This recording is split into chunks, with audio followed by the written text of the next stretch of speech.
So this is my Vivienne Westwood artist journal. On the front of the book, as you can see, I drew her emblem in gold and I used red leather for the cover.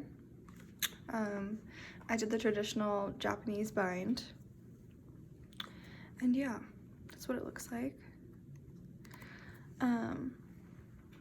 So the first page is just the copyright information / credits. And then here I drew her logo and emblem. And then this is the first official page. And as you can see, I modeled every page actually after the traditional playing card because I was really inspired by Vivienne Westwood's playing cards that she created that detail her vision for climate revolution.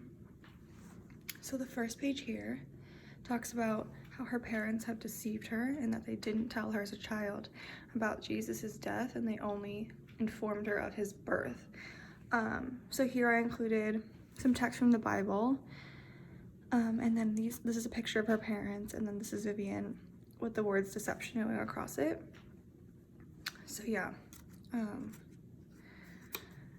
the next page, I know this is a bit graphic. I just wanted to give a disclaimer that anything that I talk about in this book was either said by Vivienne or she has insinuated in the past. So I just wanted to clear that up. So this is an image of Jesus with his crucifixion and the words, "Why didn't you tell me?" Because Vivienne Westwood was very disheartened by the fact that her parents had lied to her as a child. And then here is text that says, "When I was little, I saw a picture of the crucifixion and it really did change my life. I thought to myself, my parents, they've been deceiving me. They've told me all about baby Jesus, but they never told me what happened to him."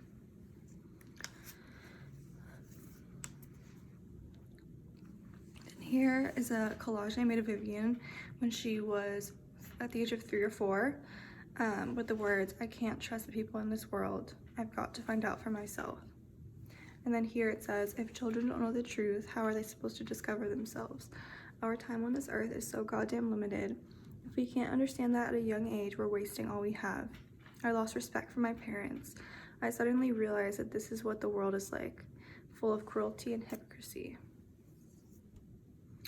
Here is a collage I made about rock and roll in the 60s because rock and roll was sort of an escape for Vivienne, as it was the first time she sort of found a group of people that she could relate to.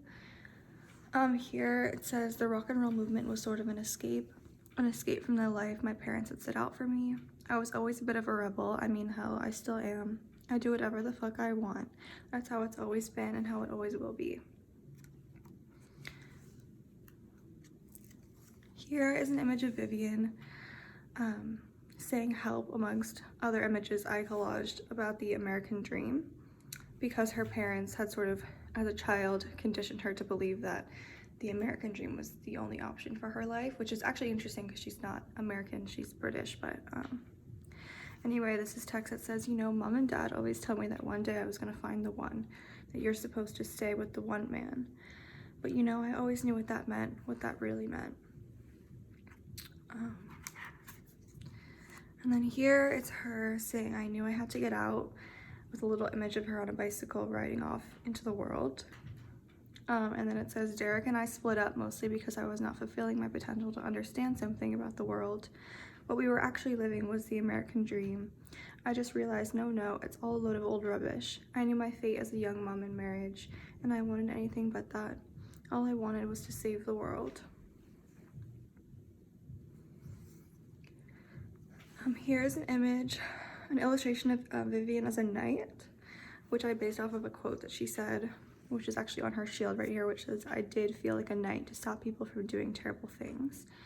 And then on the right it says, "I think that's got something to do with my fashion clothes as well. It's always got to be that." Here is an image of Malcolm McLaren, her second lover. And then it says, "You could tell there was a fire burning in his chest." And then there's a magnet around Vivienne's head as she's attracted to his fire and passion. On the right it says, "Malcolm came from a Jewish family. They knew the world. I was really a woman on a mission. I knew I was stupid and I had to discover what was going on in the world.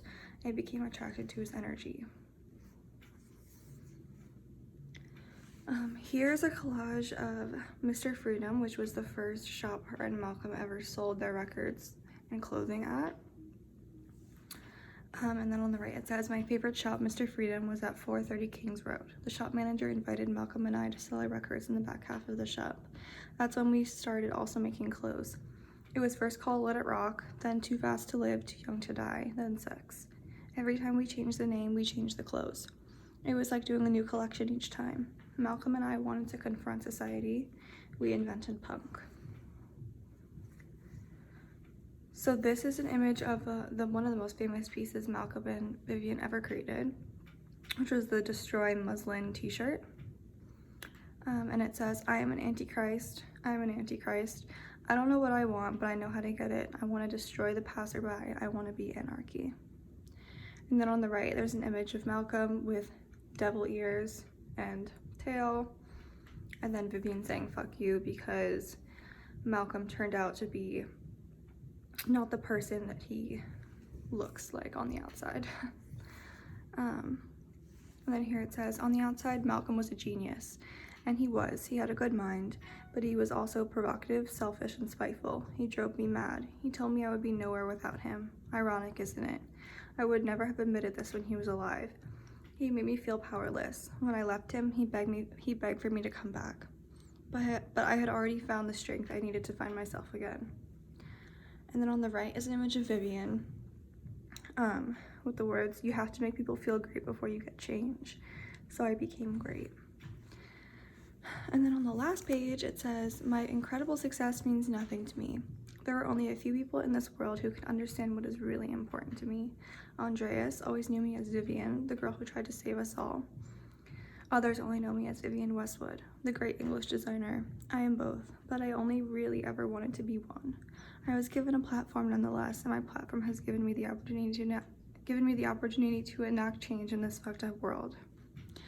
Andreas is her now husband who runs her brand basically, as she's more so of an activist, which is what she always wanted to be. And in this page, it's sort of her just like reminiscing on her life and how she really would have been nowhere without Malcolm, even though he did hurt her in a lot of ways. And her initial wanting to save the world, she finally reached that goal in the end. So yeah.